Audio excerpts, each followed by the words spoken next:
Congratulations on the response to your role in Conclave. Thank you so much. Your scene had such an amazing response. Did you always know that scene was going to have such an impact? I mean, in my screening, and I know in everyone else's, it's got an ovation, it got standing applause. Tell me about that.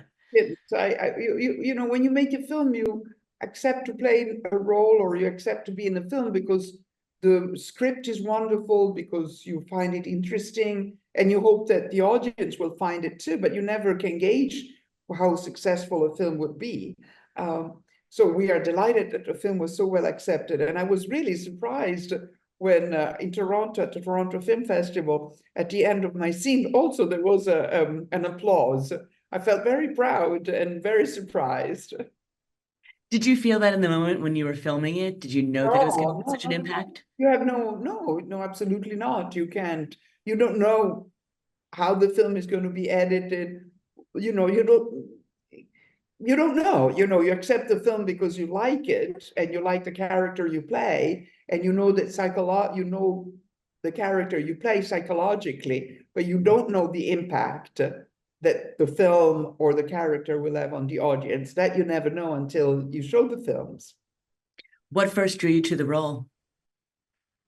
I think that, first of all, the script, I was very moved, and I think is the core of the film. I think the core of the film is an ode to doubt, and the speech of Cardinal Lawrence, played by Ralph Fiennes, that delivered about the evil of certitude, if you want, and the moral wisdom of doubt that opens door, make you listen, makes you kind.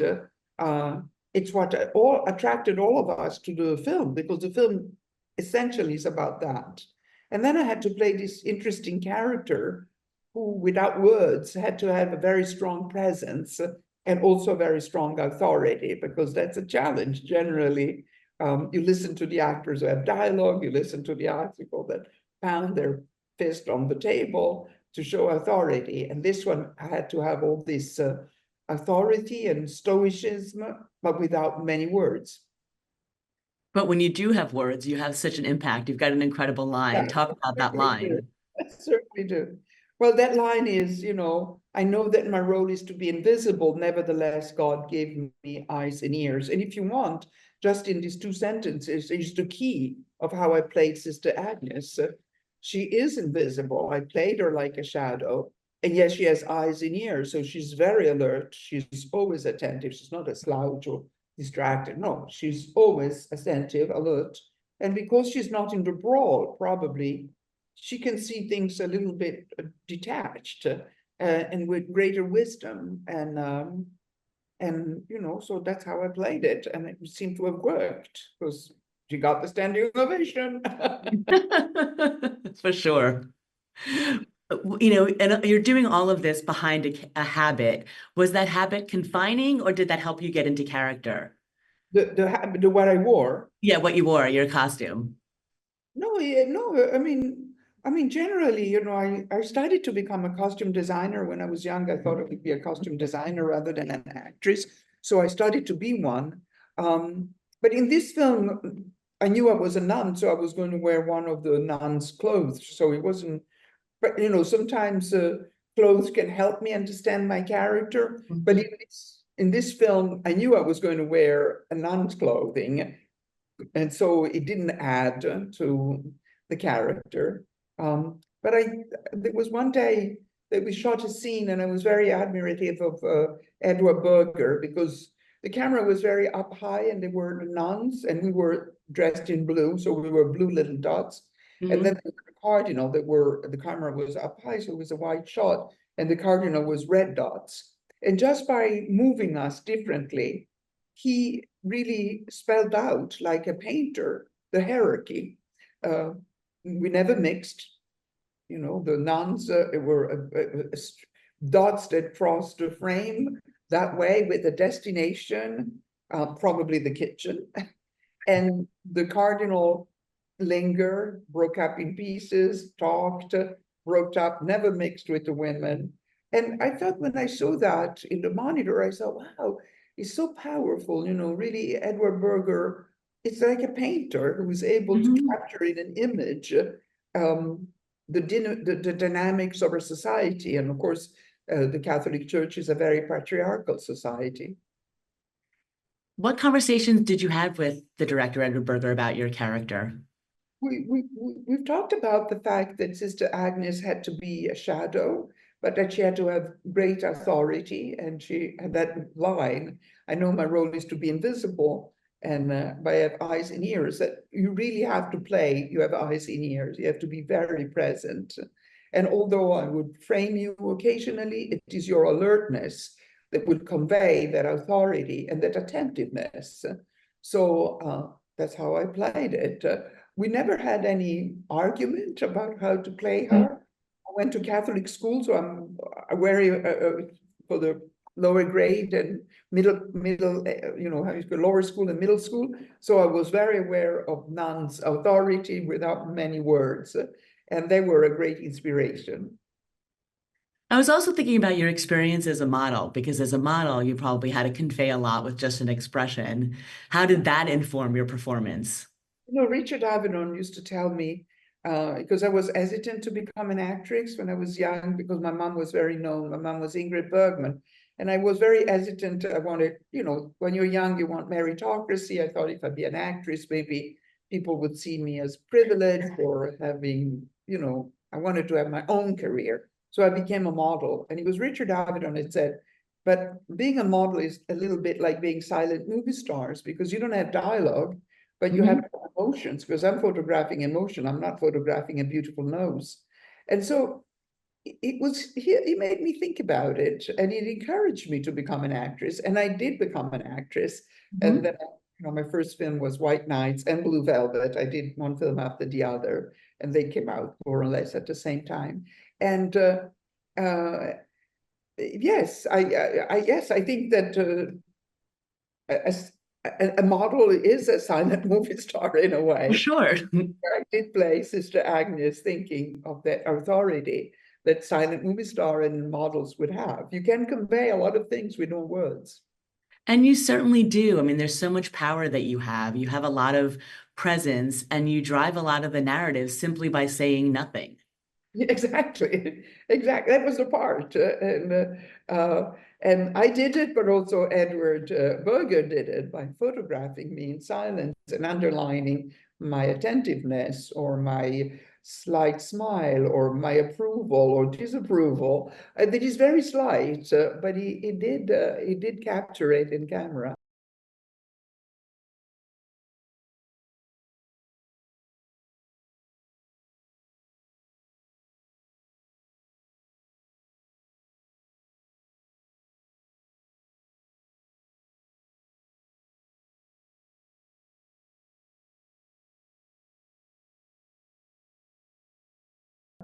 So it Very takes much so. to capture it, yeah. Were you pleased with the final product?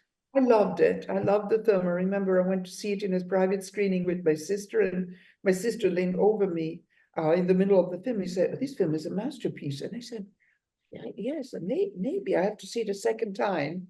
And then the second time I saw it was at the Toronto Film Festival, when there was an ovation for my scene. And there were others, but of course I was particularly taken back for my scene. Because when you see the film after you have shot it, the first time you need to see it more than once. You need to see it at least 2 or 3 times, because you're distracted. You say, "Oh, now is the music. Oh, we edited it this way. Oh, that scene that I wasn't there that day. That's how they played it." And so you're very surprised by many elements. You're not Of course. looking at the film as you look at the film as the audience.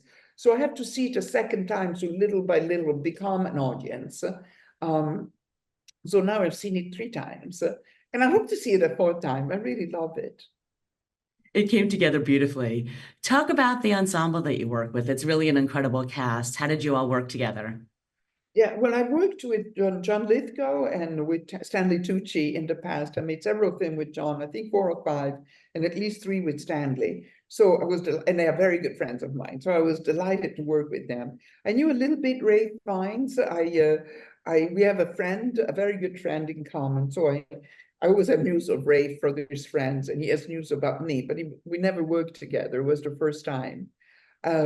it was wonderful to work with them. I was a little bit intimidated, especially in my big speech, because I had 120 men looking at me, and I had to call their attention, not only the 120 cardinals, but also the film crew. The director was a man, the writer was a man, the cinematographer was a man. But and Edward told me later that he heard my heart pounding. You know, the microphone picked up my heart pounding. And I remember staying there waiting for my scene, saying, "Hi, how am I going to calm myself down?" And then I thought, probably Sister Agnes will feel exactly like this. Mhm. And although she's very afraid, she will use her authority. And so I've used it for the scene. And then later on, Edward complimented me for the thing, and he said, "I heard your heart." And that, yes, it was hard. It was great to work with the stars, and they're very warm and welcoming, and sometimes it's really easy because so much of acting is reacting. So sometimes, you know, you just have to react to them, just listen to them, but still it's a little bit intimidating because they're so known, and you know they are so great and they have so much talent. So you hope to be at the same, to be able to give as a good performance as theirs. Yeah, that is always you always have doubts. Did you explore different takes, or were you always, going for that, was the final version really what you No, were going for just from the beginning? before. We talked before, and of course, every time you do a scene, it slightly changes, you know. Mhm. Um, but I don't think there were any radical changes. We didn't try to say, oh, let's say it coy, let's say it screaming, let's say it denouncing. No, we didn't do that. We had discussed her silent authority of Sister Agnes, and so I rehearsed with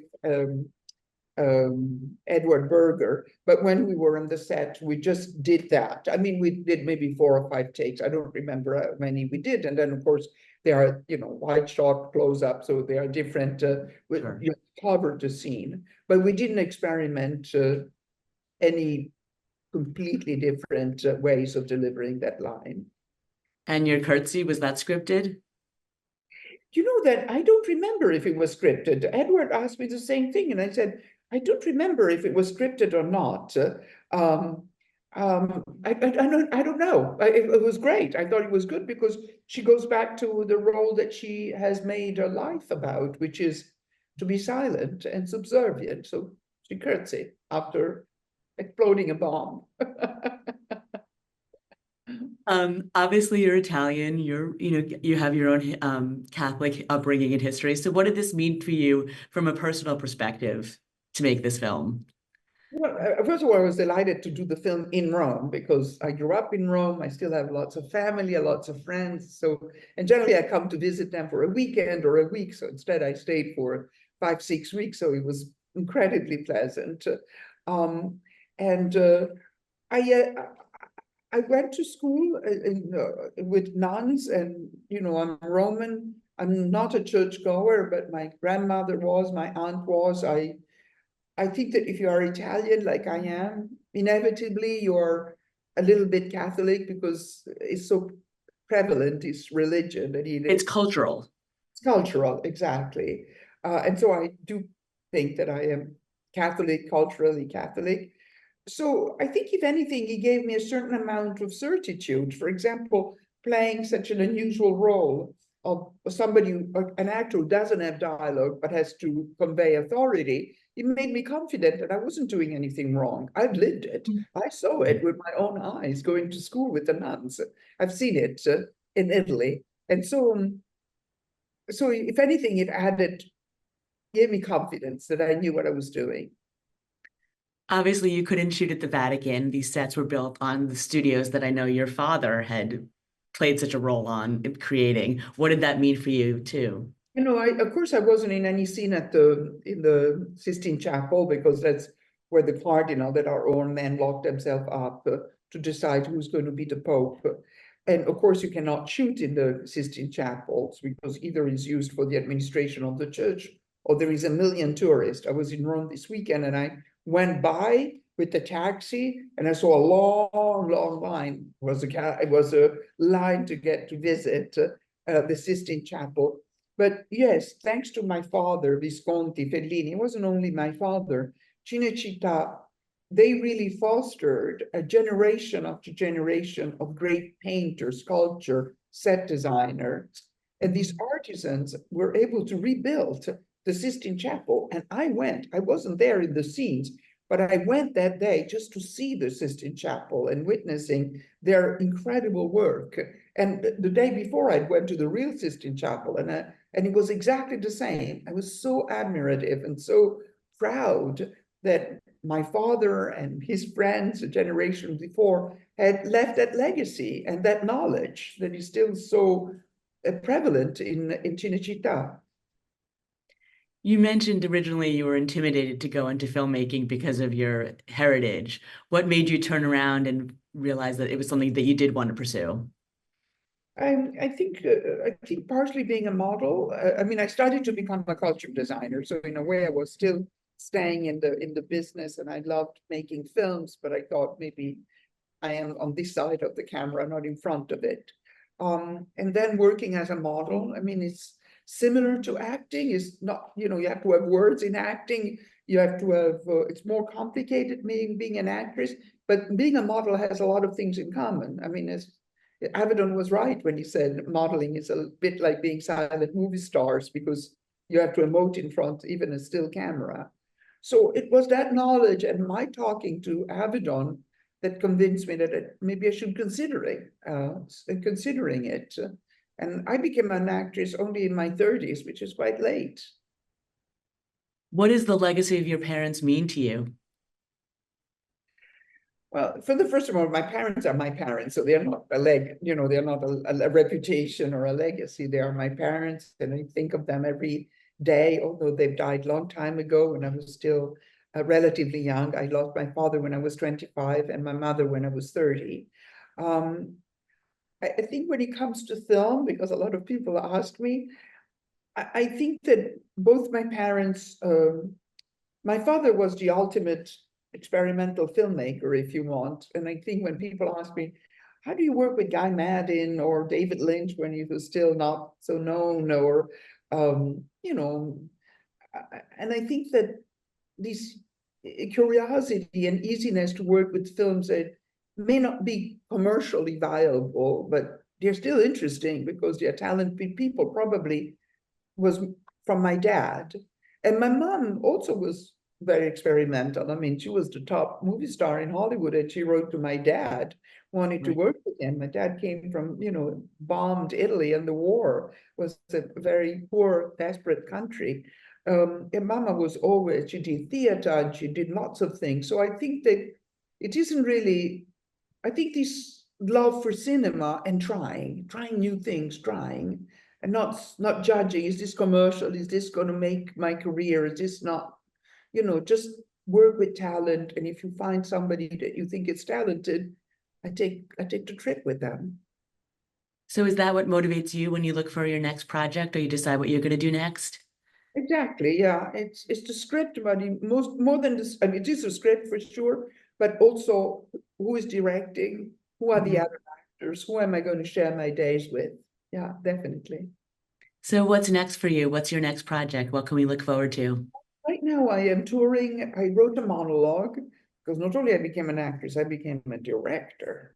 Mhm. And I direct short films, and then I made this short film series in several monologues. This is my third monologue called Darwin's Smile, and I'm performing it right now in France because I'm fluent in French, and so I'm performing now in 9 cities in France. So I'll be gone until December. Wonderful. Well, thank you so much. It's really been a pleasure speaking with you and Thank best of you. luck. Thank you so much.